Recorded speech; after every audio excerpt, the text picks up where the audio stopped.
This is the default Windows layout panels. When you first start up, this is probably what it'll look like. I like to customize it a little bit, so we're going to move some things around. The bottom left here we have our project window. This is our main window. This is where footage gets imported. We have our tools section. We have our timeline. This is otherwise known as a sequence. This is where our clips will be placed after a sequence has been created. And then we can start moving some footage or audio around to start creating an edit. Over here is our meters showing our audio once we're playing back a sequence that has audio in it.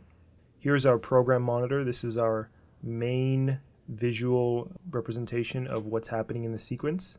We have our source panel. If we were to import a file and then double click it, it would open up in source for us to view. We have in another tab here, effect controls. If we were to import footage, drop it in our timeline, and then add an effect to it, it would show up here. Okay, let's go down to our effects right here. This is where we can browse through and go through different effects.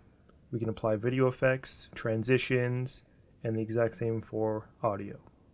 For now, I think we'll leave it at that, and in the next one, I will start moving some panels around to create our own custom workspace.